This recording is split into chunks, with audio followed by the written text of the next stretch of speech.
তাদেরকে। পরিশেষে যারা মিডিয়ার বন্ধুরা আছেন, বিভিন্ন স্ট্রিমের মিডিয়া আছেন, যারা আমাদের এই কার্যক্রমকে রাজ্যের বাইরে পৌঁছে দিতে বা আমাদের লক্ষ্য উদ্দেশ্যকে পৌঁছে দিচ্ছেন, তাদেরকে ধন্যবাদ জানাই। আজকের এক বিশেষ দিনে আমরা উপস্থিত হয়েছি। আমরা ভুলে গেলে চলবে না, যখন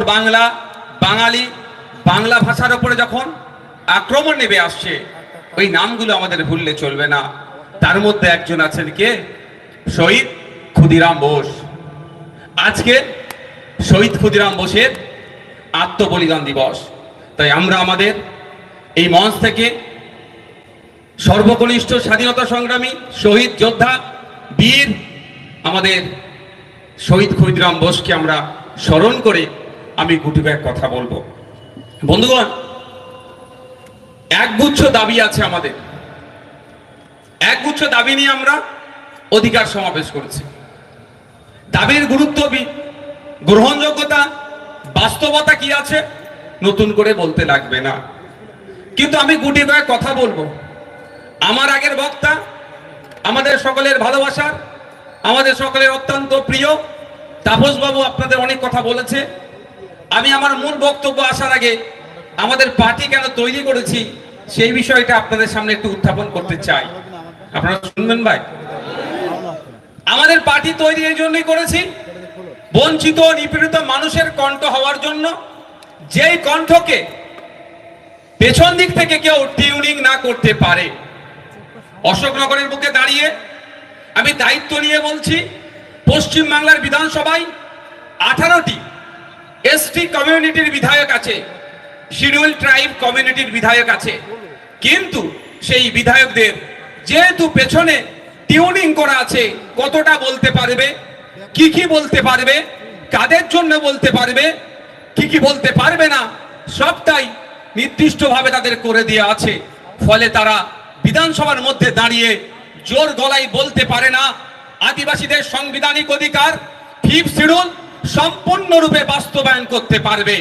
কিন্তু ইন্ডিয়ান সেকুলার ফ্রন্ট যে প্ল্যাটফর্মটা দিয়েছে, এই প্ল্যাটফর্মে দাঁড়িয়ে একজন দলিত, একজন নমশূদ্র, একজন হিন্দু, একজন মুসলমান, একজন দলিত, একজন পিছড়ে বর্গের মতুয়া সমাজের মানুষ তাদের সাংবিধানিক অধিকার যা আছে সেইগুলো নিয়ে তার কণ্ঠে বলিষ্ঠভাবে সংবিধানের গণ্ডিতে থেকে বলার পূর্ণ স্বাধীনতা দিয়েছে। আপনারা অবাক হবে। আপনি কদিন আগে আপনারা দেখেছেন একটা চাকরির লিস্ট দেখছিলাম, সেই লিস্টে হোসেন এসটি কোটায় চাকরি করছে, ব্যানার্জি এসটি কোটায় চাকরি করছে, দাস এসটি কোটায় চাকরি করছে। এটা অন্যায় হচ্ছে। এসটি ভাইদের সাথে বৈষম্যমূলক আচরণ হচ্ছে। তাদের কোটাতে নন এসটিরা চাকরি করছে। আমাদের রাজ্যে অনেক এমপি আছে, অনেক এমএলএ আছে, অনেক বড় বড় রাজনৈতিক নেতা আছে। দুর্ভাগ্য, যারা আদিবাসী সমাজের হওয়ার পরেও এই এতটুকু প্রতিবাদ করার তাদের সৎ সাহস দেখতে পেলাম না।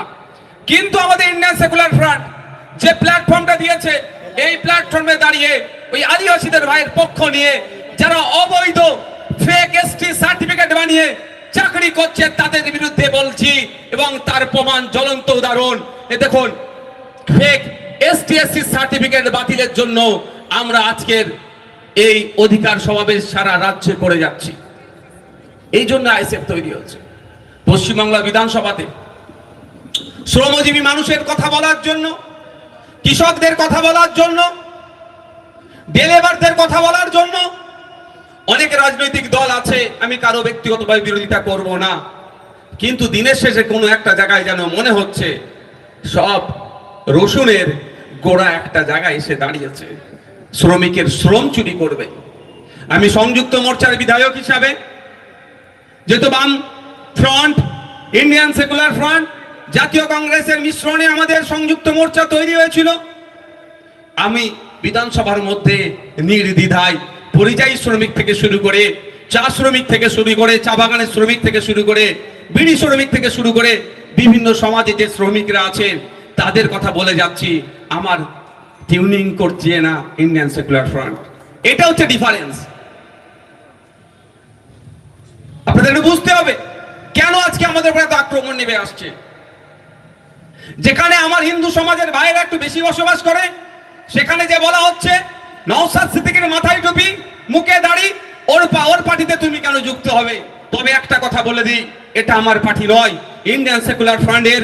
এই পার্টিতে আমার যতটা ক্ষমতা আছে, তাপস ব্যানার্জির যতটা ক্ষমতা আছে, লক্ষ্মীকান্ত হাসদার অতটাই ক্ষমতা আছে, এবং বিশ্বজিৎ মাইতির অতটাই ক্ষমতা আছে। অর্থাৎ আমাদের পার্টি, এটা আমার পার্টি নয়। কিন্তু আমার যেখানে মুসলিম সম্প্রদায়ের ভাইরা আছে তাদেরকে গিয়ে বোঝানো হচ্ছে। কিন্তু আমি তাদেরকে বলবো, যাদেরকে বোঝানোর চেষ্টা করছে, বলুন, প্রশ্ন করুন, যখন টেট পরীক্ষা হয়েছিল আমার হিন্দু সমাজের মা বোনেরা শাখাপালা পরে যখন পরীক্ষা কেন্দ্রে গিয়েছিল, এই অপদার্থ রাজ্য সরকারের প্রশাসন তখন শাখাপালা খুলিয়ে পরীক্ষা কেন্দ্রে ঢুকানোর জন্য যে ব্যবস্থা করেছিল, অন্য কেউ প্রতিবাদ করেনি। ইন্ডিয়ান সেকুলার ফ্রন্ট প্রতিবাদ করেছিল, নওশাদ সিদ্দিকী প্রতিবাদ করেছিল। কিন্তু আমি মুসলমানদের দল হয়ে যাচ্ছি। একটু আগিয়ে যাওয়া যাক, যেখানে মুসলিম সম্প্রদায়ের ভাইরা বসবাস করে একটু বেশি সংখ্যায়, সেখানে গিয়ে বোঝাচ্ছে কি ও বিজেপির দালাল। ভালো কথা, বিজেপির কাছ থেকে কোটি কোটি টাকা নিয়েছে। আজকে চলে যাওয়ার পরে এখানকার বিধায়ক, এখানকার এমপি, এখানকার পঞ্চায়েত পৌরসভার কি বলে ওটা, কি গো, চেয়ারম্যান, প্রধান, এই সরি এখানে কাউন্সিলর কি বলবে, ও বিজেপির দালাল। আজকে একটা ভিডিও দেখছিলাম, আপনাদের ভাগ্য করে একটা এমপি এমএলএ পেয়েছেন বাবু, আপনারা ছবিটা বাড়িতে বাঁধিয়ে রাখবেন। এমএলএ কথা শুনেছেন? আমি অবাক ওনার বক্তব্য।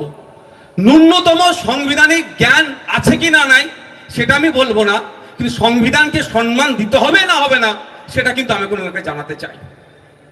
যে সরকারটা চলছে এটা জনগণের সরকার। কোন একটা রাজনৈতিক দল থেকে বেশি ভোট, বেশি এমএলএ নির্বাচিত হয়েছে মানে এ নয় যা ইচ্ছা তাই করবে, যা ইচ্ছা তাই বলবে।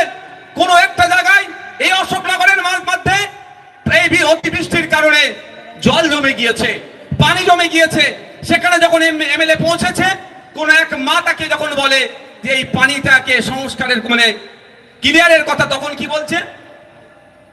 পঞ্চায়েতের মেম্বার তৃণমূলের, প্রধান তৃণমূলের, এমএলএ তৃণমূলের, এমপি তৃণমূলের, তারপরে যে ভাষা বলেছে, বাকি যেগুলো আমার পক্ষে বলা সম্ভব হয়ে উঠছে না। কিন্তু আমাদের বুঝতে হবে, একজন ব্যক্তি যখন ভোটে কন্টেস্ট করে, সে নির্দিষ্ট দলের থাকে, যখন নির্বাচিত হয়ে যায়, সংবিধানের যখন শপথ নেয়, সে আর নির্দিষ্ট দলের থাকে না, সে তার নির্বাচনী ক্ষেত্রের প্রত্যেকটা মানুষকে পরিষেবা দিতে হবে, এই দায়িত্বভার সে কাঁধে তুলে নেয়। আপনার এখানে যিনি এমএলএ আছেন, ও যে কথা বলেছে আজকে ভাইরাল হয়েছে, এই কথাটা আমি বলে যাচ্ছি, এখানে সংবিধানের মধ্যে সংবিধান তার কথাটাকে পারমিট করে না। বিরোধী রাখবে না। আরে ভারতবর্ষের এটা বিউটি, আমরা কেন্দ্রের বিজেপি সরকার আছে তার সমালোচনা করব, আজ আছে কালকে অন্য সরকার আসবে, কিন্তু আমার দেশের যেটা গর্বের বিষয়, বিশ্বের দরবারে আমাদের তুলতে হবে। ইলেকশন কমিশন অফ ইন্ডিয়ার ওয়েবসাইটে যান, সিআইএর ওয়েবসাইটে গিয়ে দেখতে পাবেন, প্রায় ভারতবর্ষে 2300 থেকে 2500 রাজনৈতিক দল আছে। পৃথিবীর ইতিহাসে দেখলে দেখা যাবে, আজ পর্যন্ত সারা পৃথিবীর যত দেশ আছে তত দেশের রাজনৈতিক দলগুলোকে একদিকে করবেন, আর আমার মহান ভারতবর্ষের রাজনৈতিক দল আলাদা করবেন ওদের থেকেও বেশি। এটাই আমাদের ডেমোক্রেসি, এটাই আমাদের বিউটি, এটা আমাদের গর্বের বিষয়। মাদার অফ ডেমোক্রেসি যারা জ্ঞান দেয় তাদেরকে বলা দরকার, যেটা আমাদের গর্বের বিষয়। ভারতবর্ষের এত ধরনের রাজনৈতিক দল আছে যেখানে তারা চাইলে কন্টেস্ট করতে পারবে। সেই সিস্টেমকে, এই বিউটিকে ভেঙে দেওয়ার চেষ্টা করছে কারা? এই অপদার্থ তৃণমূল কংগ্রেসের কিছু এমপি এমএলএরা, বিভিন্ন স্তরের নেতারা। এর বিরুদ্ধে জাত ধর্ম রাজনৈতিক দলের ঊর্ধ্বে গিয়ে প্রশ্ন করতে হবে, ওনার কাছে জানতে হবে যে আমাদের বিউটি, আমাদের যে ভারতবর্ষের মহত্ব, গুরুত্বকে আপনি নষ্ট করতে চাইছেন কেন? আপনি কি বিরোধী মুক্ত রাজ্য চাইছেন? কেন্দ্র সরকার বিরোধী মুক্ত দেশ চাইছে, আর আমাদের রাজ্য সরকার বর্তমান যে আছে বিরোধী মুক্ত রাজ্য চাইছে। কিন্তু আমরা ভুলে গেলে চলবে না, যেখানে ডেমোক্রেসিতে বিরোধী অপোজিশন যতই শক্তিশালী থাকবে, ডেমোক্রেসি ততটাই সুরক্ষিত থাকবে, এটা ভুললে চলবে না। তাই এই দুটোই সরকার গাফিলতি মুক্ত করতে চাইছে, এদের বিরুদ্ধে আমাদেরকে গণতান্ত্রিক প্রক্রিয়ায় লড়াই জারি রাখতে হবে। আর না হলে কি হবে বলুন তো? অন্যায় করবে একের পর এক। আমাদের বাড়ির মেয়ে তিলোত্তমা 1 বছর অতিক্রান্ত হলো, এখনো সম্পূর্ণরূপে বিচার পায়নি। আমি অন ক্যামেরা বলছি, বিভিন্ন স্তরের মিডিয়ারা আছেন, এখানে পুলিশের লোক আছেন, এখানকার বক্তব্য ঘুরতে ঘুরতে কালীঘাটে পৌঁছাবে সেটা আমি ভালো করে জানি। তারপরেও বলছি, বিজেপি আর তৃণমূল মিলে তিলোত্তমার পরিবারকে এখনো বিচার দেয়নি। ওরা মিলে তিলোত্তমার পরিবারকে ওরা যদি চাইতো তাহলে বিচার পেত। আমি একটা ছোট্ট উদাহরণ দেবো, আমি আমার ফিরে বিষয়বস্তুতে আসবো। আপনারা জানেন সিবিআই কি বলেছে কোর্টে? যে যেদিনকে তিলোত্তমাকে খুন করেছিল, এটা মাথায় রাখবেন। অনেকে বলছে ধর্ষণ করে খুন, আমি আপনাদের বলছি খুন করে ধর্ষণ। কথাটা উল্টো লাগতে পারে। স্বাভাবিকভাবে যদি একটা ডেড বডি কোথাও পাওয়া যায়, ডেড বডি উদ্ধার হলে কি হয়? কেন খুন করেছে এটা হয় না? প্রশ্ন হয় না? তো কেন তিলোত্তমাকে খুন করেছে যদি এই প্রশ্নটা উত্থাপন করা যদি বেরিয়ে আসে, সেই জন্য ওকে খুন করা হলো, ধর্ষণ তারপরে করানো হয়েছে। আমি এত বড় কথা বললাম, তাকে ধর্ষণ করানো হয়েছে যাতে কি কারণে খুন হতে হলো তিলোত্তমাকে সেটা না জানতে পারে, সেটা চাপা পড়ে যায়। তিলোত্তমাকে কেন খুন হতে হয়েছিল? আপনার আমার বাড়ির মেয়ে, তিলোত্তমাকে খুন হতে হয়েছিল আপনার আমার জন্য। আপনি আমি আর্জি করে গিয়ে যখন ট্রিটমেন্ট নিচ্ছিলাম, সেখানে ফার্জি ঔষধ ছিল, ফেক স্যালাইন ছিল, ডুপ্লিকেট ঔষধ থাকতো। ওটি রুমে এই সঞ্জয় রায়ের মতো ডক্টর, সন্দীপ ঘোষের মতো ডক্টররা ওর মধ্যে মচ্ছব করতো। শুধু তাই নয়, ওই যে মর্গে যে সমস্ত মহিলারা থাকতো, সেই মহিলাগুলোর সাথে, মৃত মহিলাগুলোর সাথে অপকর্ম করে ভিডিও করে বিদেশের মার্কেটে বিক্রি করতো। এর প্রতিবাদ আপনার আমার বাড়ির মেয়ে তিলোত্তমা করেছিল, আমার আপনার জন্য করেছিল, সেই জন্য তাকে খুন হতে হলো। তাই আপনাকে আমাকে ভুলে গেলে হবে না। তিলোত্তমাকে যতদিন না বিচার পাচ্ছে, আপনাকে আমাকে চিৎকার করে যেতে হবে, এটা মাথায় রাখবে। তিলোত্তমা নিজের জন্য খুন হয়নি, হতে হয়েছিল আপনার আমার। যে হসপিটালে পরিষেবা পাওয়া দরকার সেটা পাচ্ছিলাম না, এর বিরোধিতা করেছিল। এখানতে যে অস্থিগুলো থাকতো, হাড়গোড় গুলো, সেগুলো এরা বিক্রি করে দিত। মানে কি ভয়ঙ্কর দলের লোকেরা, বুঝতে পেরেছেন ভাই? কিছু এরা ছাড়তো না, এর প্রতিবাদ করেছিল বলে খুন করলো। তারপরে খুনের কারণ যাতে না খুঁজে বার হয়, সেই জন্য এরা চেষ্টা কি করেছিল? ধর্ষণ করিয়েছিল। আমি কেন বিজেপি তৃণমূলকে বিচার পাচ্ছে না সমদায়ী করছি, একটু আপনাদের জেনে রাখা দরকার। সিবিআই যখন কেসটা নিয়েছে, ক্যালকাটা পুলিশ যে তদন্ত করেছে, ওটাকেই তারা মান্যতা দিয়ে কোর্টে সাবমিট করেছে, আর অল্প কিছু তদন্ত করেছে। আমার গুটি কয়েক প্রশ্ন থেকে যাচ্ছে ভাই। তিলোত্তমা কি একা ডিউটি করছিল ওই দিনকে? আপনি একটা উত্তর দেবেন ভাই। এটা শুনবেন না চোর ডাকাত শুনবেন? আমার মনে হয় যে মেয়ে আমাদের জন্য খুন হয়েছে, তার কাহিনীটাকে আমাদেরকে জানা দরকার। আমাদের জন্য খুন হয়েছে, এটা মাথায় রাখবেন। নিজের জন্য খুন হয়নি, তার পরিবারের জন্য খুন হয়নি। আপনার আমার মেয়ের বাড়ির মেয়েরা ট্রিটমেন্ট করতে যেত, যখন ওটি রুমে ওই সন্দীপ ঘোষেরা মচ্ছব করত, তার বিরোধিতা করতে যে খুন হয়েছে, এটা মাথায় রাখবেন আপনারা। যাক, আপনার একাকি ডিউটি করছিল। সিবিআই তাহলে কজনকে জিজ্ঞাসাবাদ করেছে? সহজ ভাই হিসাব, আমি সিবিআই আধিকারিক নয়, যে ওই দিনকে কারা কারা ডিউটি করেছিল যদি জিজ্ঞাসাবাদ করে অনেক কিছু বেরিয়ে আসতে পারে। ওটাও বাদ দিলাম, করেনি। সিবিআই স্বীকার করছে যেদিন রাত্রিরে তিলোত্তমাকে খুন করা হয়, ওই দিন রাত্রিরে ওই করিডোরে প্রায় 54 থেকে 55 জন যাতায়াত করেছিল। কিন্তু ওই 54-55 জনকে অপদার্থ সিবিআই, শুভেন্দু অধিকারীর বস দ্বারা পরিচালিত অমিত শাহজির দপ্তরের সিবিআই খুঁজে পাচ্ছে না। কারা হতে পারে? দিল্লি থেকে অফিসাররা আসছে, ম্যানেজ করে বেরিয়ে যাচ্ছে, খুঁজে নাও পেতে পারে। কিন্তু খোঁজার তো অনেক অনেক পন্থা আছে ভাই। ওই সিসিটিভি ভিডিও ফুটেজ পাবলিক করে দেওয়া দরকার ছিল। পাবলিক করে দিলেই আপনার এই অশোকনগরের, আপনার ওয়ার্ডের কোন যদি কুলঙ্গার ওই 54-55 জনের মধ্যে থাকতো, তাহলে আপনারা আপনার মন কাঞ্ছে তিলোত্তমার বিচার চাইছেন, তাহলে ওর নামটা সিবিআই আধিকারিকদের কাছে পৌঁছে দিতাম না ভাই আমরা? আমার ফুরফুরা শরীফের, আমাদের ভাঙড়ের যদি কোনো কুলঙ্গার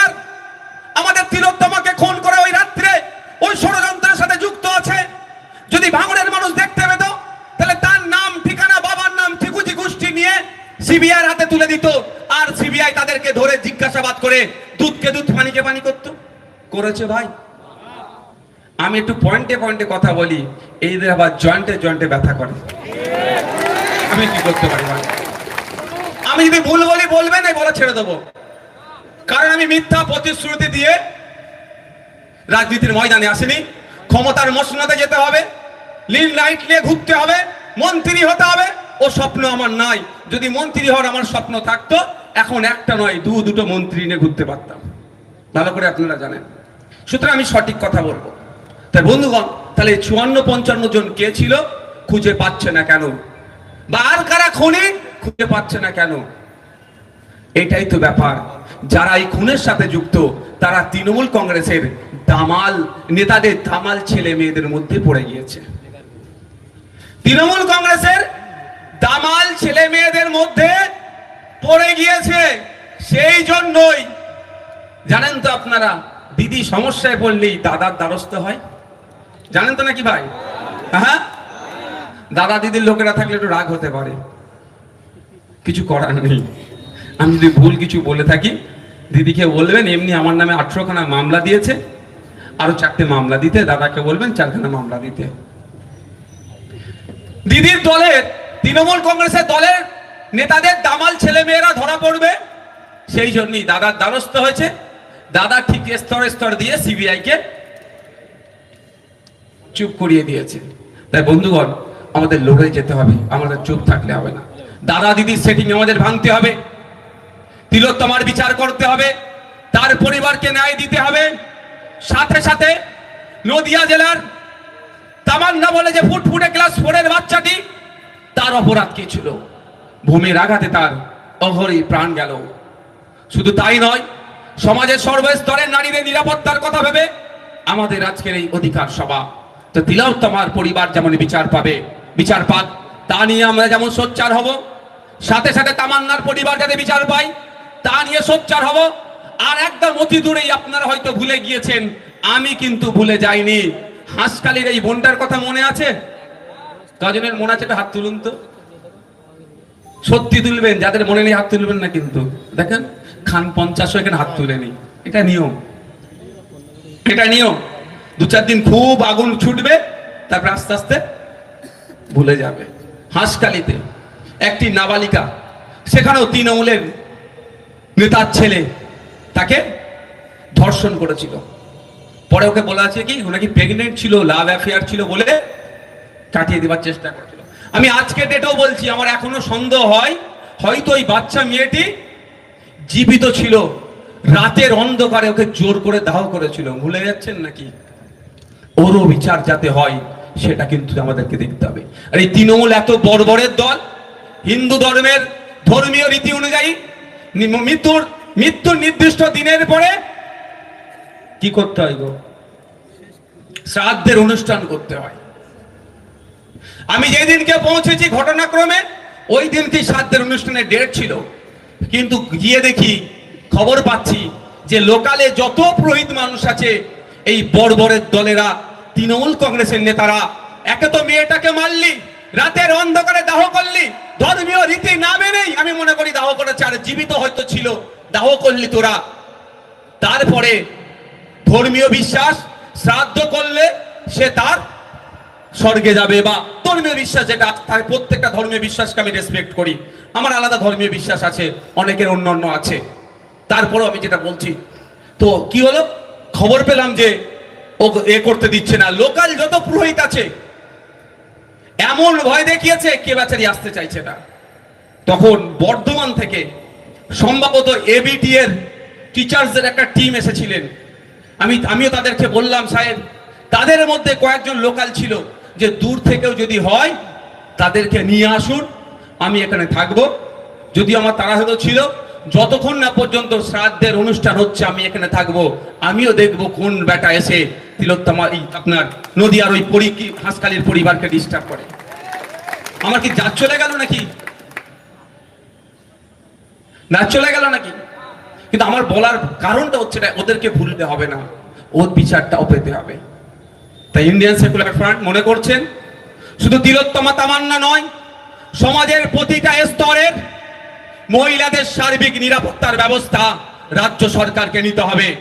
আপনি যখন আপনাদের আমি বিধানসভার মধ্যে বারবার দেখেছি, যখনই কোনো বিষয়ে প্রশ্ন করি, প্রশ্নটা যখন একটু দিতে হয়ে যায় তখনই আমাদের উত্তর দেয় কি জানেন, মহিলা মুখ্যমন্ত্রী, মহিলা স্বাস্থ্যমন্ত্রী বলে ওই মহিলা কার্ড খেলার চেষ্টা করে।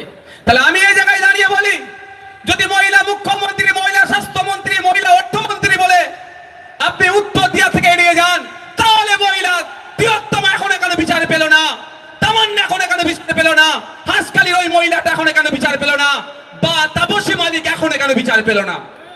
এর উত্তরও কিন্তু দিতে হবে ওই মহিলা মুখ্যমন্ত্রীকে, মহিলা স্বাস্থ্যমন্ত্রীকে। বন্ধুগণ, এটা বলি বলি আমার উপরে রাগ হয়। তো বন্ধুগণ,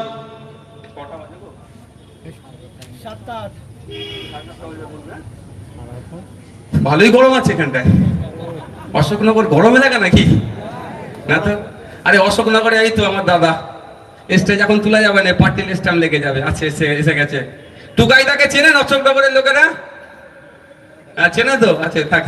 আমাদের দাদা ভাইয়ের সম্পর্ক, আমার সিনিয়র ভলিবল প্লেয়ার। যাক, প্রসঙ্গ পরে বলবো। তো অশোকনগরের এসে আমি বেশ কিছু কয়েকটা কথা বলতে চাই। একটা এখন সব থেকে বেশি বিষয় যেটা হচ্ছে, সেটা কি, এসআইআর এর নামে মানুষকে বিভ্রান্ত করছে। শুভেন্দু অধিকারী আর মমতা ব্যানার্জি আমার মনে হয় ফেস টাইমে দুজনে খুব গল্প করে নেয় যে বাংলার মানুষকে কিভাবে ফুল বানাবো, বোকা বানাবো। আমার খুব সন্দেহ হয় দুজনে হয়তো ফেস টাইমে কথা বলাবলি করে। একজন কি বলছে, 1.5 কোটি রোহিঙ্গা ভারতবর্ষে পশ্চিমবাংলায় আছে, তাড়িয়ে দেবো বলে আমার হিন্দু ভাইদের মন পেতে চাইছে। আর অন্যজন কি বলছে, এসআইআর হতে দেব না বলে মুসলমান ভাইদের মন পেতে চাইছে।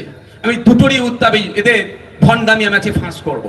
প্রথম কথা হচ্ছে, এসআইআর আটকাবার ক্ষমতা মমতা ব্যানার্জির নাই, অভিষেক ব্যানার্জির নাই। কেন? এই এসআইআর সংবিধানের 324 নম্বর ধারা অনুযায়ী হচ্ছে। এবার প্রশ্ন, এসআইআর এর যে পদ্ধতি সেটা চ্যালেঞ্জ হয়েছে অলরেডি সুপ্রিম কোর্টে। নির্বাচন কমিশন মসলেখা দিচ্ছে কি করব কি করব না। কিন্তু আমি আপনাদের বলি, মমতা ব্যানার্জি কি বলছে, যে আমাদের ভোট দাও, তোমাকে আমি বাঁচিয়ে দেব। ভোট ধরা কল, ঠিক যেমন সিএনআরসির সময় ভোট ধরা কল হয়েছিল 2021-এ, 2026-এর ভোট ধরা কলটা হচ্ছে এসআইআর। বিজেপি বলবে তাড়িয়ে দেবো, আর তৃণমূল বলবে আমি বাঁচিয়ে নেব। আপনি ভাববেন বাঁচতে হবে আমাকে, চলো তৃণমূলের কোলে উঠে যায়। ইতিপূর্বে ভারতবর্ষে কতবার এসআইআর হয়েছে আপনারা জানেন? 13 বার, কম করে 13 বার এসআইআর হয়েছে। 2002 সালে আমাদের ওয়েস্ট বেঙ্গলে এসআইআর হয়েছে। কত লক্ষ নাম বাদ পড়েছিল আপনারা জানেন? অনেকে জানেন, অনেকে জানেন না। যারা জানেন না তাদের জ্ঞাতার্থে বলছি, 28 লক্ষ নাম ওয়েস্ট বেঙ্গল থেকে বাদ পড়েছিল। হয়েছিল। তখন বিরোধী আসনে কারা ছিল? তৃণমূল কংগ্রেসেরা। কংগ্রেস, তৃণমূল কংগ্রেস ছিল। শাসনে কারা ছিল? বামফ্রন্ট ছিল। কোনো হয়েছিল? তাহলে এত এখন কেন? এটা আপনাদের বুঝতে হবে। তখন রাজনৈতিক ভাবে হয়নি, এখন রাজনৈতিক ভাবে এটাকে করার চেষ্টা করছে। আর একটা কথা বলি, শুভেন্দু বাবু বলছেন 1.5 কোটি রোহিঙ্গা নাকি পশ্চিমবাংলায় আছে। ইউনাইটেড নেশন বলছে সারা ভারতবর্ষ নয়, সারা পৃথিবীতে প্রায় 24 লক্ষ মতো রোহিঙ্গা আছে, যার 10 লাখ বাংলাদেশে আছে, মালয়েশিয়া আছে, ইন্দোনেশিয়ায় আছে, পৃথিবীর বিভিন্ন কান্ট্রিতে আছে। ভারতবর্ষ রোহিঙ্গা আছে শরণার্থী কার্ড দিয়ে। কিছু আছে, যদি কিছু অবৈধ ঢুকে তার জন্য তো হবেই। আমি যখন, আপনারা জানেন আমাকে প্রেসিডেন্সি জেলেতে আটকে রেখেছিল, এই আমি যখন আমি মামলা দিয়েছিলাম প্রেসিডেন্সি জেলে বেশ কিছুদিন ছিলাম, ওখানে প্রায় 4-5 জন রোহিঙ্গাকেও গ্রেফতার করে রেখেছিল। তারা অনেক আগেই তাদেরকে গ্রেফতার করে রেখেছিল। যাক, পশ্চিমবাংলায় নয়, অসমে নয়, হরিয়ানাতে নয়, ভারতবর্ষে টোটাল রোহিঙ্গার সংখ্যা অমিত শাহজির দপ্তর বলছে 30,000 আছে। যে 30,000-এর মধ্যে সব থেকে বেশি আছে দিল্লিতে। কোথায়? দিল্লি। দিল্লি কারা রুল করছে? দিল্লি পুলিশ যাদের আন্ডারে, তারাই এখন দিল্লি রুল করছে। তোর বিজেপি ওখান থেকে কত রোহিঙ্গাকে বার করেছেন ভাই? দ্বিতীয় রাজ্যটা নাম ভুলে যাচ্ছি, তৃতীয় হচ্ছে আপনার হরিয়ানা, ফোর্থ র্যাঙ্কে আছে অসম, ফিফথ ওয়েস্ট বেঙ্গল। যদি 30,000-এর মধ্যে সব থেকে বেশি দিল্লিতে থাকে আর 5 নম্বর যদি ওয়েস্ট বেঙ্গলে থাকে, তাহলে ওয়েস্ট বেঙ্গলে কত রোহিঙ্গা আছে ভাই? আমি অ্যাভারেজ যদি ধরি 5,000 করে, 6,000 করে, 5-6 30, 6,000 আমি ধরছি। শুভেন্দু বাবু 1.5 করোড় কাদেরকে বলছে? শুধুমাত্র এই ভয় দেখাচ্ছে, আতঙ্কের পরিবেশ তৈরি হবে। আমার এক শ্রেণীর মানুষকে বলবে কি, এই বিজেপি আসলে এদেরকে সব জব্দ করে ফেলবে, আর অন্য তৃণমূল বলবে কি, তোদেরকে আমি আগলে রাখবো, আমি তোদেরকে ভোটাধিকার কাটতে দেবো না, ভোটটা আমাকে দাও। অর্থাৎ এই বাইনারির পলিটিক্স তৈরি হওয়া হচ্ছে এসআইআর থেকে। আমরা এখানে বলে যাই, অশোকনগরের কমিটি আছে, সাধারণ মানুষ আছে, আমাদেরকে সজাগ হতে হবে। শুধু ফান্ডামেন্টাল রাইটস বলে চিৎকার করলে হবে না। হ্যাঁ, স্বাস্থ্যের অধিকার, শিক্ষার অধিকার, খাদ্যের অধিকার, বাসস্থানের অধিকার সহ ফান্ডামেন্টাল রাইটস এর জন্য যতই আমরা চিৎকার করি, ঠিক কথা চিৎকার করতে হবে। রাষ্ট্রের দায়িত্ব আমাদেরকে বুঝিয়ে দিতে হবে। কিন্তু সংবিধানের 51 ধারাতে ফান্ডামেন্টাল ডিউটিজ এর কথা বলা আছে, জাতীয়তাবাদী নাগরিক হওয়ার কথা বলা হচ্ছে। তাই আমাদেরকে জাতীয়তাবাদী নাগরিক হয়ে এসআইআর এর জন্য প্রয়োজনে এসিআই যদি আমাদের সহযোগিতা চায়, আমরা এসিআই কে সহযোগিতা করব। আমাদের পাড়ার যাদের ডুপ্লিকেট নাম আছে, 3বার 4বার করে নাম আছে, তাদের নাম বাদ দেওয়ার জন্য আমরা সহযোগিতা করব। মৃত ভোটার, ভোটের সময় দাদুরা ঠিক কবরস্থান থেকে, শ্মশান থেকে উঠে টুক করে ভোট দেওয়ার চলে যায়। দাদুদের সাথে আমাদের দেখাও হয় না। 5 বছর ছাড়া ছাড়া দাদুরা আছে, টুক করে ভোট দেয়, শ্মশানে চলে যায়, আবার টুক করে ভোটে কবরস্থানে চলে যায়। এগুলো বাতিল করতে হবে না? রেস্ট নেওয়ার জায়গাদের রেস্ট নেও না, কবরে গিয়ে, শ্মশানে গিয়ে। কেন কষ্ট করছো আমাদের জন্য? কি গো ভাই, অসুবিধা হবে নাকি? আরে 10 বছর 15 বছর বাপ দাদু মারা গেছে, তাদেরও ভোটার লিস্টে নাম আছে, ওটা বাতিল করতে হবে না? আপনি অশোকনগরে বাড়ি, অশোকনগরের ভোটার, এখন উঠে গিয়ে রাজারহাটে ফ্ল্যাট নিয়েছেন, ওখানেও ভোটার কার্ড বানিয়ে নিয়েছেন, একটা ভাই বাতিল হবেই। আপনার আমডাঙ্গাতে বাড়ি, বিয়ে আপনার স্ত্রীর বাড়ি আমডাঙ্গাতে, আপনার অশোকনগরে স্ত্রী বিয়ে করে আপনি নিয়ে এসেছেন অশোকনগরে, ওই স্ত্রীর ওখানে 18 বছরের ঊর্ধ্বে ভোটার কার্ড ছিল, এখানেও বানিয়েছেন, ভাই একটা তো বাতিল হবে ওখানেরটা। এতে অসুবিধা কোথায়? আমি এই বিষয়ে আর একটা উদাহরণ দিয়ে শেষ করব, কারণ অনেক কটা বিষয়বস্তু আছে, সবটা বলতে পারবো না, এনার্জি যেমন নাই, প্রচুর গরম হচ্ছে। হ্যাঁ, না লাগবে না। এই লাস্ট আমাদের উপনির্বাচন রাজ্যে কোথায় হয়েছে? যেখানে তামান্নাকে খুন করেছে, কালীগঞ্জ। ওখানে কত নাম বাদ পড়েছে আপনারা জানেন? হয়নি, পলিটিক্স হয়নি বলে আপনারা জানেন না। 6,000 নাম বাদ পড়েছে। একটা বিধানসভায় যদি 6,000 নাম বাদ পড়ে, 6,000 ইন্টু 294 কত মানুষ হবে? প্রায় 17 লক্ষ মানুষ নাম এমনি বাদ পড়বে, যদি অ্যাভারেজ বলি। তাহলে আতঙ্কিত হচ্ছেন কেন? আতঙ্কিত করার চেষ্টা করছে তৃণমূল কংগ্রেস, আর হয়রানি করার জন্য শুভেন্দু অধিকারী সকাল সন্ধ্যে এরকম করে যাচ্ছে। শুভেন্দু অধিকারী ভালো করে জানে যে হয়রানি যাদের করবো ভাবছি, তাদের দাদু পদ্দাদুর কবর রেডি আছে, দেখিয়ে দিতে পারবে, এটা উনি ভালো করে জানেন। তারপরেও ভোট লুট করার জন্য, ভোট নেওয়ার জন্য এই হয়রানি করার চেষ্টা করছে। আমি আপনাদের অনুরোধ করব, আতঙ্কিত হবেন না। আর কেউ যদি হয়রানি করতে চায়, বুথ লেভেল যারা অফিসার আছে যারা করবে, সেটাও আপনারা একটু নজর রাখবেন। আমি হুমকি দিচ্ছি না, গণতান্ত্রিক প্রক্রিয়াতে আইনের মাধ্যমে যদি কোনো বৈধ ভোটার, সেই তাপসদা হতে পারে আর আজগার হতে পারে, কোনো বৈধ ভোটারের নাম যদি ডিভোটারের দেওয়া দেয়, তাদের বিরুদ্ধে আমরা আইনত ব্যবস্থা নেব। কিন্তু আমাদেরকে সবসময় ইসিআই যদি চাই, আমরা পূর্ণ সহযোগিতা করব। একটা ভাই জিনিস ক্লিয়ার হয়েছে তো নাকি?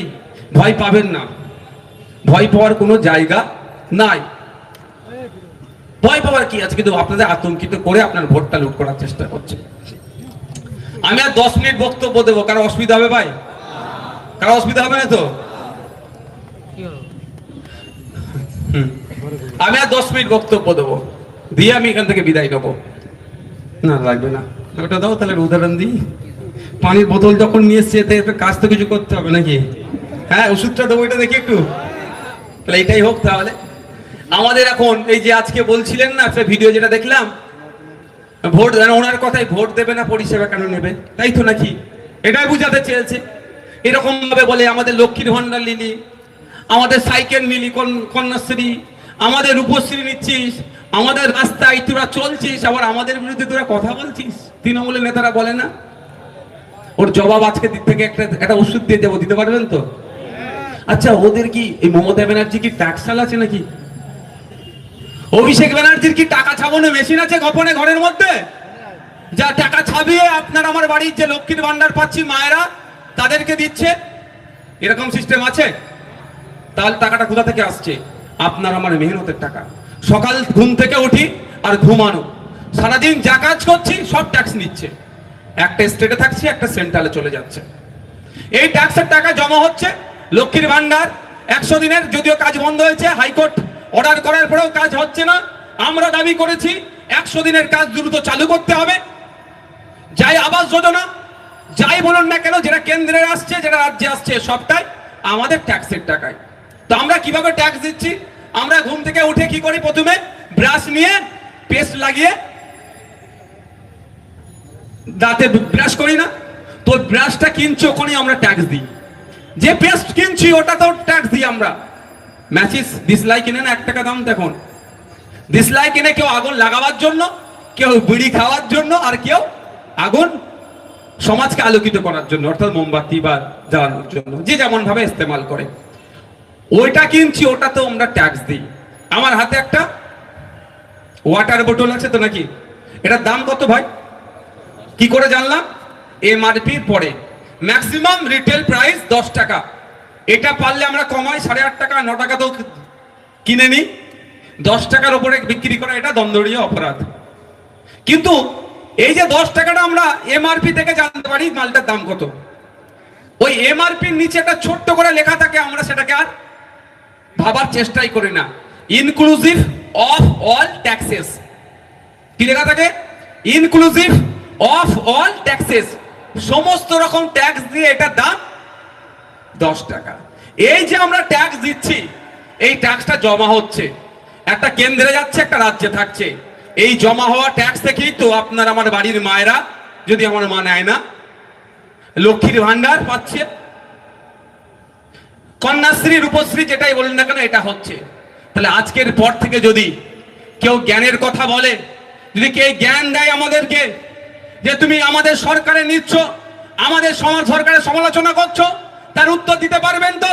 এই ভাই তুমি চুপ করো।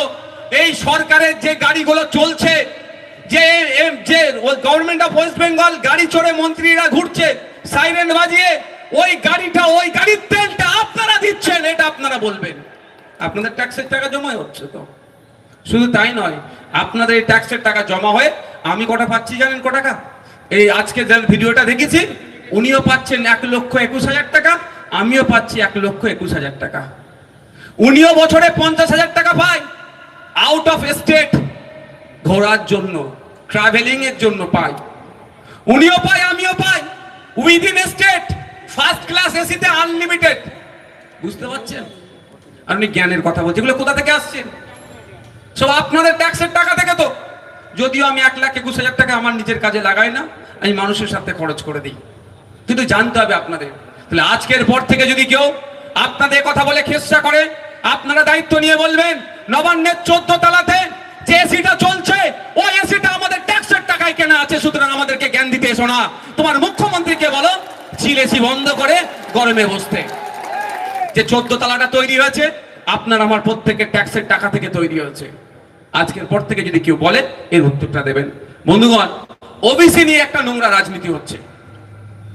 এভাবে বোঝানো হচ্ছে মুসলমানদেরকে সব দিয়ে দিয়েছে, আমার হিন্দু ভাইদেরকে বাদ দিয়েছে। কিন্তু আমি আপনাদের বলি, না মুসলমান না হিন্দু, আমরা চাই যারা আর্থিকভাবে দুর্বল, বিজ্ঞানসম্মতভাবে সার্ভে করা হোক, 4টে মুসলমান 6টা হিন্দু, বা 6টা মুসলমান 4টে হিন্দু, এই ব্যালেন্সের আমি পক্ষপাতী নই। বিজ্ঞানসম্মতভাবে সার্ভে করা হবে। 1993 এর ব্যাকওয়ার্ড ক্লাসেস অ্যাক্টকে সামনে রেখে ওই আইনকে মান্যতা দিয়ে সার্ভে করে যাদেরকে ইনক্লুড করার দরকার তাদেরকে ইনক্লুড করা হোক। তার পরিবর্তে বারবার রাজ্য সরকার শুধু মন পাওয়ার জন্য, বাস্তবিক অর্থে শূন্য, কিন্তু মন পাওয়ার জন্য বারবার অবৈধ বৈধ পন্থা অবলম্বন না করে তৈরি করছে। এর ফলে কি হচ্ছে? মানুষ ক্ষতিগ্রস্ত হচ্ছে। যারা ওবিসি সম্প্রদায়ভুক্ত মুসলিম তারাও আজকে যতটা ক্ষতিগ্রস্ত, যারা ওবিসি সম্প্রদায়ভুক্ত হিন্দু তারাও একইভাবে ক্ষতিগ্রস্ত, বারবার কোর্টের কাছে গিয়ে ধাক্কা খাচ্ছে। তাই আমরা রাজ্য সরকারের কাছে দাবি রেখেছি, বিজ্ঞানসম্মতভাবে কমিশনের অ্যাক্টকে মান্যতা দিয়ে দ্রুততার সাথে ওবিসি সম্প্রদায়ভুক্ত কারা সার্ভে করে সেটাকে পাবলিশ করা হোক, এবং হিন্দু মুসলিম নির্বিশেষে যাদের প্রকৃত দরকার তাদেরকে কি হোক, ফ্যাসিলিটি দেওয়া হোক। বন্ধুগণ, আবার বলতে হবে, সবই বলতে হবে। এখন দিদিমণির নতুন একটা প্রজেক্ট নিয়ে এসেছে রাজ্যের জন্য, আমার পাড়া আমার সমাধান। শুনতে খুব ভালো লাগছে। কি এটা উল্টোটা কি হবে বলুন তো? তৃণমূলের পাড়া আর তৃণমূলের কাটমানি হয়ে যাবে। ও তো টাকা ভোটের জন্য তুলছে। এখন 100 দিনের কাছ থেকে টাকা লুটতো, বন্ধ হয়ে গেছে। আবাস যোজনার কাটমানি বন্ধ হয়ে গিয়েছে। ও টাকাটাকে এখন পার্টির ভোটের খরচ তুলতে হবে না, তার জন্য 800 কোটি টাকা বরাদ্দ করেছে, লুট হয়ে যাবে। কিন্তু আপনারা বলেন এটা দরকার ছিল? এর আগে পঞ্চায়েতের অ্যাক্ট দেখুন, গ্রাম সভার কথা বলা হয়েছে, গ্রাম সংসদের কথা বলা হয়েছে। আপনার বুথের কি কাজ হবে, কে আবাস যোজনার বাড়িটা পাওয়া উপযুক্ত, কে কার লক্ষ্মী ভান্ডার পাওয়া দরকার প্রকৃত অর্থে, কার বিধবা ভাতা পাওয়া দরকার, কার বার্ধক্য ভাতা পাওয়া দরকার, বা কোথায় পানীয় জলের ব্যবস্থা করতে হবে, কোথায় লাইটের ব্যবস্থা করতে হবে, কোথায় ছোট্ট পোল নির্মাণ করতে হবে।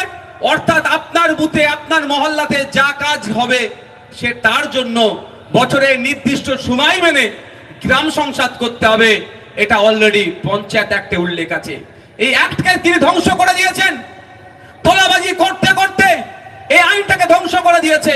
আর আদিবাসী ভাইদের জন্য, আদিবাসী অধ্যুষিত এলাকার জন্য গ্রাম সভার কনসেপ্ট আছে, ওই গ্রাম সভার কনসেপ্টটাকেও সম্পূর্ণরূপে ধ্বংস করে দিয়েছে। যদি গ্রাম সংসদ, গ্রাম সভা, এই দুটো কনসেপ্ট যেটা আছে যদি ঠিকঠাক থাকতো, আমার পাড়া আমার সমাধান করতে লাগতো না। তবে আপনাদের বলি, আপনারা জানেন আমি ভোটে নির্বাচিত হয়েছি 2021 সালের পরে। 21 সাল থেকে আমি গতকাল পর্যন্ত বলছি, আমি মানুষের দ্বারে দ্বারে পৌঁছে গিয়েছি। আমি বিশ্বাস করি ভোটের সময় যেমন আমি মানুষের কাছে গিয়ে কাকা, জ্যাঠা, মামা, পিসি, খালা, চাচা বলে ভোট চেয়েছি, বিধায়ক হয়ে যাবার পরে তাদের সার্টিফিকেটের, তাদের কাগজের, তাদের কোনো দরকার পড়ে আমার কাছে তারা কেন আসবে? 5 বছর তাদের কাছেই আমি যাব। এই জন্য আমি এক প্রকার দুয়ারে MLA, meet your MLA, MLA for people, এই হ্যাশট্যাগ দিয়ে আমি মানুষের কাছে পৌঁছে যাচ্ছি। তারপরে আপনারা দেখলেন দুয়ারে সরকার এসেছে, এখন পাড়ায় সমাধান হচ্ছে। আপনাদের বলবো, যদি আপনারা আমাদের সাথ দেন, যদি সচেতন হন, কথা দিচ্ছি আপনাদের, সরকারকে বাধ্য করব আপনার দরজার সামনে অফিসারদেরকে দাঁড় করিয়ে দিবার। আর ভিডিওতে যেতে হবে না, পঞ্চায়েতে যেতে হবে না, আপনার দরজার সামনে অফিসার দাঁড়িয়ে যাবে। বন্ধুগণ, সচেতন সজাগ হতে হবে, অন্যথায় কি হবে? কে বলবে আমি মুসলমানদের বাঁচাবো, কে বলবে আমি হিন্দুদের বাঁচাবো। আমি একটা উদাহরণ দেব। এটা শহরের মানুষ অনেক আছেন, মাইকের আওয়াজ যাচ্ছে। শহর গ্রাম সবার কথা বলছি, গ্রামের মানুষও আছেন। আজকে আপনারা বাড়ি যাবেন, যাদের বাচ্চাগুলো, সন্তানগুলো সরকারি স্কুলে পড়ে, ক্লাস 5, 6, 3, 4 এর বাচ্চাদেরকে ডাকবেন।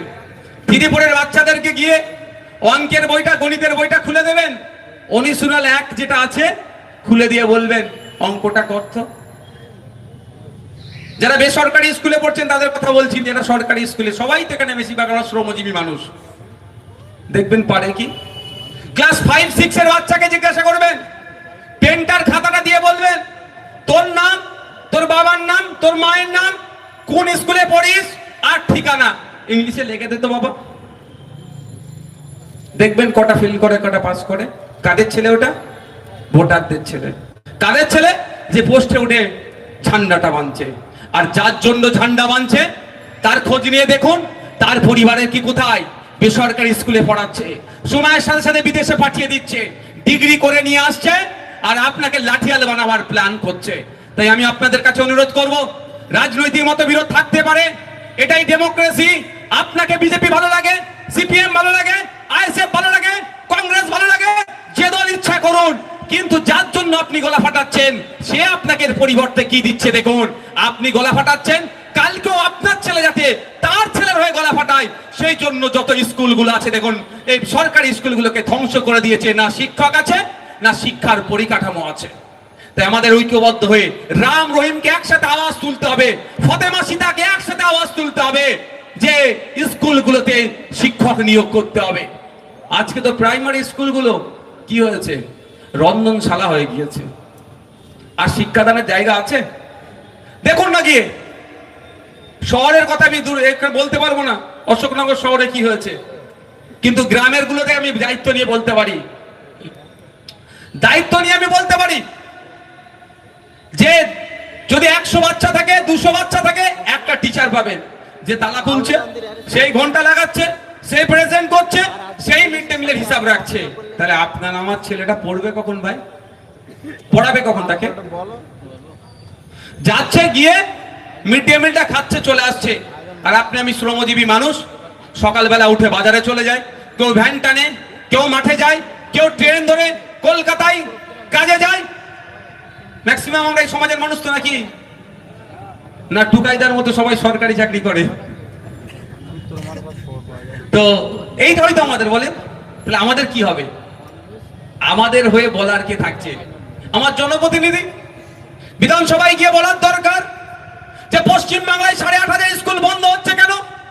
উনি বাংলার জন্য অনেক সেন্টিমেন্ট, বাঙালিদের নিয়ে উনি অনেক কথা বলছেন, কিন্তু আমার কটা প্রশ্ন থেকে যায়। পশ্চিম বাংলায় প্রাইমারি আপার প্রাইমারি স্কুল মিলিয়ে 8,500 বাংলা মাধ্যমিক স্কুল বন্ধ হতে চলছে কেন? এর জবাবটা উনি দিতে পারবেন? ওনার কাছে আমার প্রশ্ন থেকে যায়।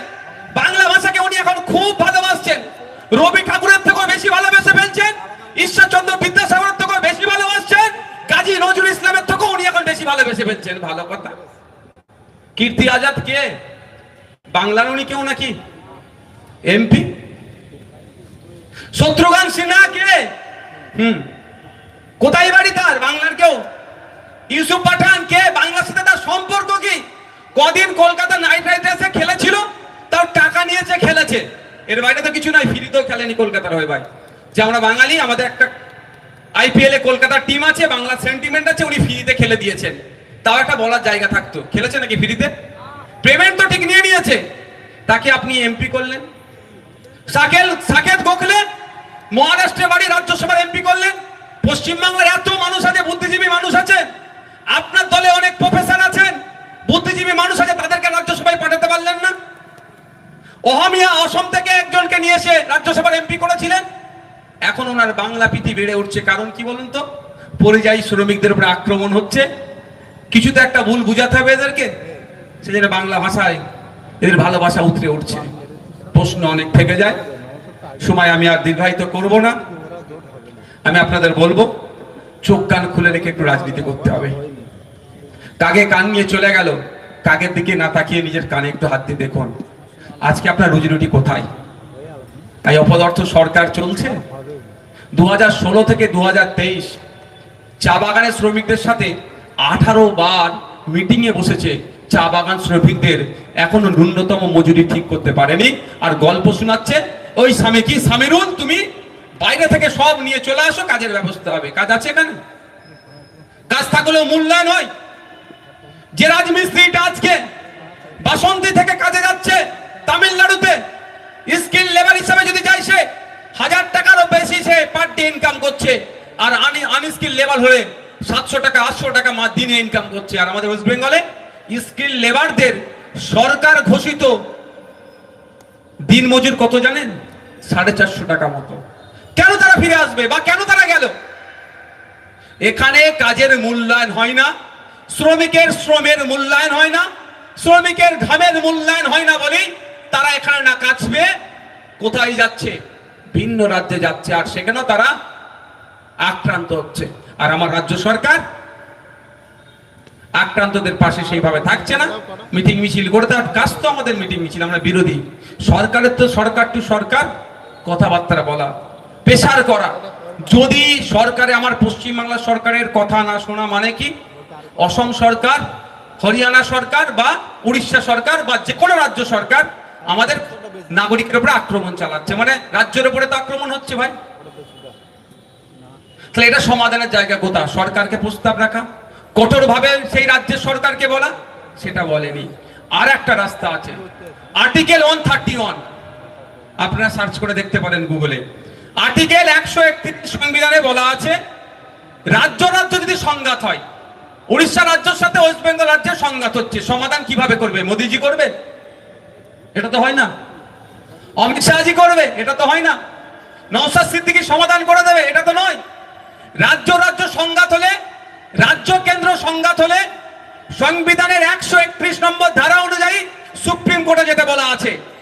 আমাদের পরিযায়ী শ্রমিক, আমাদের বাংলা ভাষায় কথা বলার জন্য আপনাদের এই অশোকনগরে শুধু মুসলিম সম্প্রদায় নয়, অন্যান্য ভিন্ন সম্প্রদায়ের মানুষদের উপর আক্রমণ নেমে এসেছে। অশোকনগরের একজন আছে, তাকে প্রচুর মারধর করেছে শুধু বাংলায় কথা বলেছে বলে। তো এই সমাধান করার জন্য সুপ্রিম কোর্টে যাওয়ার দরকার ছিল। রাজ্য সরকারের পার্টি হয়ে সুপ্রিম কোর্টে গিয়ে মামলা করা, যে বাঙালি শ্রমিকদেরকে ভিন্ন রাজ্যে আক্রান্ত হচ্ছে তার ডেটা দিয়ে মামলা করা। তাহলে আশা করছি সুপ্রিম কোর্টে যারা জাস্টিস আছেন তারা ওই রাজ্যগুলোকে নির্দিষ্ট গাইডলাইন বেঁধে দিতেন এবং পরিযায়ী শ্রমিকরা সুরক্ষিত থাকতো। সেটা কিন্তু এনারা করেননি, শুধু বাংলা বাংলা বাংলা বলে অনেকে ভালোবাসার কথা বলছে। যদিও এখন জয় বাংলাকে এখন নিয়ে অনেক বিতর্ক আছে, আমি বললে নাকি খারাপ হয়ে যাবে, তবে এই শব্দটা এখন রাজনৈতিক স্লোগান হয়ে গেছে ভাই, রাজনৈতিক স্লোগান হয়েছে। ঠিক যেরকম পুরুষোত্তম রাম ঠাকুরের নামে যে জয়ধ্বনিটা ছিল ধর্মীয় স্লোগান, বিজেপি ওদেরটা রাজনৈতিক স্লোগান করেছে। একইভাবে বাংলাদেশের রাজনৈতিক স্লোগান জয় বাংলাকে আমাদের পশ্চিম বাংলার রাজনৈতিক স্লোগানও করতে চাইছে। আমাদের মাথায় রাখতে হবে যে দিনের শেষে আমি পাচ্ছিটা কি। যদি সারাদিন ইনকাম করে, সারাদিন কষ্ট করে মেহনত করে দিনের শেষে আমার ইনকামটা যদি ঠিকঠাক না থাকে, পরের প্রজন্মকে আমি জবাব দেবো কি যদি এখন আমি সোচ্চার হয়। তাই আমরা ইন্ডিয়ান সেকুলার ফ্রন্ট, আমরা কৃষক সহ যারা ইনফরমাল সেক্টরে কাজ করছেন তাদের ন্যূনতম মাসিক গড় আয় 24,000 যাতে হয় তার দাবি করছি। আমি শেষে একটা বিষয় বলে বিদায় নেব, কৃষকের বিষয় বলেছে। আমাদের পশ্চিমবাংলার কৃষকের ইনকাম কত জানেন আপনারা? কৃষিকাজ তো শহরের মানুষ কত করে না, কিন্তু আপনাদেরও জ্ঞাতার্থে জেনে রাখা দরকার। কারণ পশ্চিমবাংলার 50% মানুষ কৃষিকাজের সাথে সরাসরি যুক্ত, 70% মানুষ প্রত্যক্ষ পরোক্ষভাবে যুক্ত। এটা আমার তথ্য নয়, বিধানসভার শাসক দল দেওয়া তথ্য। আমাদের পশ্চিমবাংলার কৃষকরা এত ইনকাম করে, 22 নম্বর রাজ্য আমরা ইনকামের দিকে পরিবার পিছু। আগে ছিল বিলো 7,000। এই লাগাতার আমি 3-4 বছর শুধু মন্ত্রীকে আমি প্রশ্ন করতাম যে ইনকাম কত করছে আপনি বলুন। বলছে ইনকাম বেড়ে যাচ্ছে, বেড়ে গেছে 3 গুণ। আমি বলতাম ফিগার কত বলুন, ফিগার বলতো না, আর শুধু বলতো 3 গুণ বেড়েছে। যতবার জিজ্ঞাসা করেছি বলে 3 গুণ বেড়েছে, ফিগার বলতো না। কিন্তু আমি তথ্য দিতাম বিলো 7,000। রিসেন্ট একটা সম্ভবত নাবার্ডের একটা বা নাবার্ড না আপনার পার্লামেন্টের কোনো কোশ্চেন উত্তর সেশনে একটা তথ্য পেলাম পার্লামেন্টের, সেখানে বলা হচ্ছে 7,800 কত টাকা এখন বেড়েছে, মানে 1,000 টাকা মতো ইনকাম বেড়েছে মাস গেলে। এটা কি বাড়া হলো? একটা কৃষক মাস গেলে কত ইনকাম করছে পশ্চিমবাংলায়? এই 8,000-এর নিচে। কেন? হরিয়ানার কৃষকরাও কৃষক, ওয়েস্ট বেঙ্গলের কৃষকরাও কৃষক। হরিয়ানার কৃষকরা মাস গেলে 18,000 টাকা ইনকাম করে। জম্মু কাশ্মীরের আমরা নাম জানি তো, খুব চর্চিত। সেই জম্মু কাশ্মীরের কৃষকরা মাস গেলে 12,000-এর বেশি ইনকাম করে। আরো রাজ্য আছে মাস গেলে কেউ 22,000 টাকা ইনকাম করে। আর একটা রাজ্যের নাম বলবো, শুনলে আপনারা অবাক হবেন, মেঘালয়া। ওখানকার কৃষকরা মাস গেলে 30,000 টাকার উপরে ইনকাম করে। মেঘালয়ের কৃষকরা মাস গেলে 30,000-এর উপরে ইনকাম করে। আর আমাদের ওয়েস্ট বেঙ্গলের কৃষকরা মাস গেলে 8,000-এর নিচে ইনকাম করে। এই বৈষম্যতা কিভাবে দূর করা যাবে? দেখলে দেখা যাবে মেঘালয়ে 360 হেক্টর মতো মাত্র জমি আছে, আর আমাদের ওয়েস্ট বেঙ্গলে 80 লক্ষ হেক্টর জমি আছে চাষযোগ্য। তাহলে কেন আমাদের এত কম ইনকাম? মধ্যখানে দালাল ফুঁই ভরে ভর্তি হয়ে গেছে। আপনি কৃষক, আপনার উৎপাদিত ফসল আপনি বিক্রি করছেন 3-4টে দালাল মাধ্যমে, আর আমি কিনছি যেটা আপনি 2 টাকা বিক্রি করছেন সেটা আমি 42 টাকায় কিনছি, মধ্যখানে 40 টাকা খেয়ে নিচ্ছে। এই দালাল ফুঁইবুড়ের ব্যবস্থাটা আমাদেরকে বন্ধ করতে হবে। সাথে সাথে কৃষক ভাইদের সময়ের সাথে আপনার সাবসিডিতে কৃষিজ যন্ত্রপাতি অনেক সময় বিনামূল্যে চারা থেকে শুরু করে অন্য অনেক রকম জিনিসপত্র পাওয়া যায়, সেটা আমরা পাই না। ফলে আমার টাকা দিয়ে কিনতে হয়, কেনার জন্য ওই টাকা খরচ হয়ে যায়, ইনকামটা আমার কমে যায়। তাই বন্ধুগণ, আপনাদের বলবো যে আমাদের সজাগ সতর্ক থাকতে হবে। সামনে 2026 সাল আসছে, ওই শুভেন্দু অধিকারী মমতা ব্যানার্জির খেলায় আমরা মাতবো না। আমরা এখানে অশোকনগর থেকে বিধায়ক নির্বাচিত করে বিধানসভায় পাঠাবো। বিধানসভায় গিয়ে তিনি এই অশোকনগরের মানুষের জমিতে এই কল্যাণী স্প্রিং মিলকে টেক্সটাইল হাব করার যে দাবি আমরা রেখেছি, বিধানসভার মধ্যে গিয়ে সে আওয়াজ তুলবো। আমরা বিধানসভার মধ্যে গিয়ে আওয়াজ তুলবো এখানে যে ইন্ডিয়ান অয়েলের নাকি ওএনজিসির নাকি গ্যাস বা তেল পাওয়ার সম্ভাবনা আছে। ওই গ্যাস বা তেল যাই পাক না কেন, যে রেভিনিউ আসবে, রেভিনিউর একটা অংশ অশোকনগর বিধানসভার মানুষের উন্নয়নের স্বার্থে খরচ করতে হবে। এই দাবি আমরা বিধানসভার মধ্যে তুলব। আমরা বিধানসভার মধ্যে তুলব। অশোকনগরের রাস্তাঘাট যেমন মসৃণ থাকবে, রাস্তাঘাটের নিরাপত্তাও, মানুষজন যে যাবে তার নিরাপত্তার কথা বলবো। অশোকনগরের সাংস্কৃতিক পরিবেশ ফিরিয়ে নিয়ে আসার জন্য চিৎকার করব। অশোকনগরের ঐক্য সম্প্রীতি যারা বিনষ্ট করছে তাদের বিরুদ্ধে যেমন সোচ্চার হব, এবং সাথে সাথে অশোকনগরে সম্প্রীতি ঐক্য স্থাপনের জন্য আমরা সর্বোচ্চ ভূমিকা পালন করব। বন্ধুগণ, আমি আর দীর্ঘায়িত করব না। আপনারা আপনাদের মূল্যবান সময় আমাদের দিয়েছেন, মূল্যবান সময় আমাদের দিয়েছেন, আপনাদের ধন্যবাদ জানাই। দূরে কাছে অনেক মানুষ আমাদের মাইকের আওয়াজ শুনছেন, প্রত্যেককে ধন্যবাদ জানাই। আমি শুধু আপনাদেরকে আপনারা আস্তে আস্তে এখানে থেকে বিদায় নেবেন। 3টে আমি কথা বলবো আপনাদেরকে, আপনারা শুনতে শুনতে বিদায় নেবেন। প্রথম কথা হচ্ছে, এই যে আমাদেরকে বিভিন্ন বেড়া জালের মধ্যে আবদ্ধ করে রাখার চেষ্টা হচ্ছে, শুধুমাত্র আমাদেরকে ভোটার করে রাখা হচ্ছে, আমাদেরকে মানুষ ভাবা হচ্ছে না। এর একটাই কারণ, আমরা শিক্ষায় কম বলে। আমি অনুরোধ করব, উপসে থাকবেন। এখানে আমার আদিবাসী সমাজের মানুষ অনেক আছেন, দলিত সমাজের, নমশূদ্র সমাজের মানুষ অনেক আছেন, মতুয়া সমাজের মানুষ আছেন। ঠাকুর হরিচাঁদ গুরুচাঁদ ঠাকুরদের বাণীগুলো দেখুন, শিক্ষার ব্যাপারে তাদের মূল্যবান বাণীগুলো দেখুন, তারা কি কথা বলেছে, সেইগুলোকে একটু ফলো করার চেষ্টা করুন। তাই আমি আপনাদের অনুরোধ করব যে যদি একবেলা উপসে থাকেন থাকবেন, একবেলা রোজায় থাকলে সারাদিন রোজায় থাকবেন, সেই অর্থ বাঁচিয়ে আপনার ছেলেমেয়েগুলোকে উচ্চ শিক্ষায় শিক্ষিত করার চেষ্টা করুন।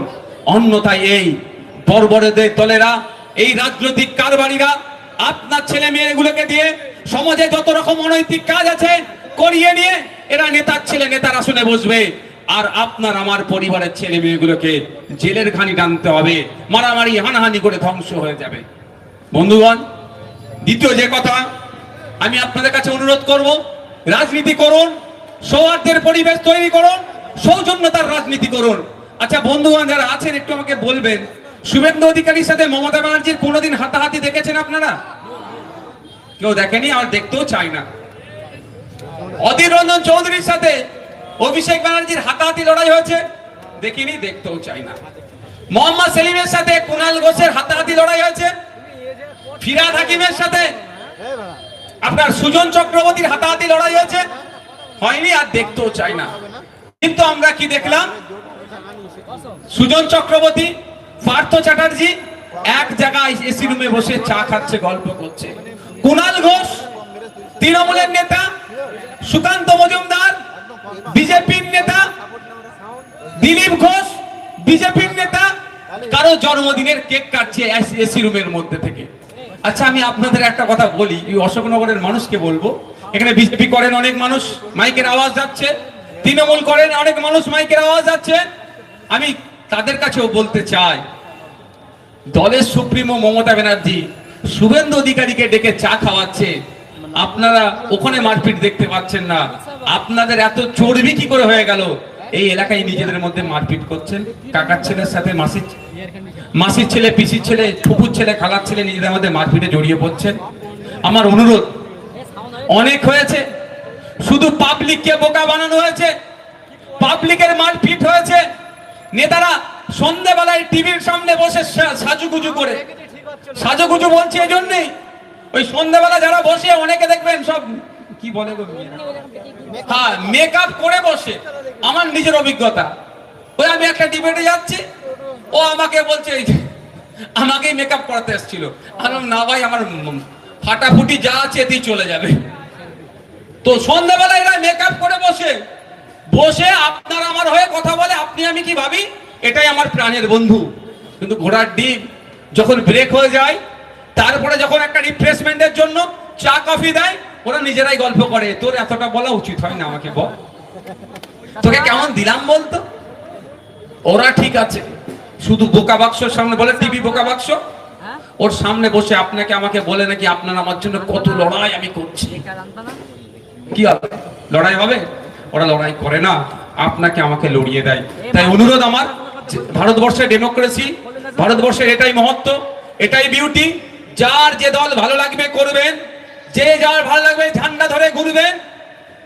যদি মমতা ব্যানার্জি শুভেন্দু অধিকারীকে বিধানসভার এসি রুমে বসে চা খাওয়াতে পারে, তাহলে কেন এখানে আইএসএফ এর নেতাদেরকে, অন্যান্য নেতারা লোকাল স্তরের কেন নিজেদের মধ্যে লড়াই জড়াবে? তা আমি অনুরোধ করে যাবো একটা, কে আইএসএফ, কে বিজেপি, কে তৃণমূল, কে সিপিএম, কে কংগ্রেস দেখার দরকার নাই। ওরা যদি এসি রুমে বসে চা খেতে পারে, আমরা অন্তত এসিতে না বসতে পারলেও নন এসিতে বসে একসাথে আমরা চা খাবো। আর আমাদের মধ্যে যার টাকাটা একটু বেশি থাকবে, তাকে বলতে হবে ভাই তুমি বিলটা মেটাও।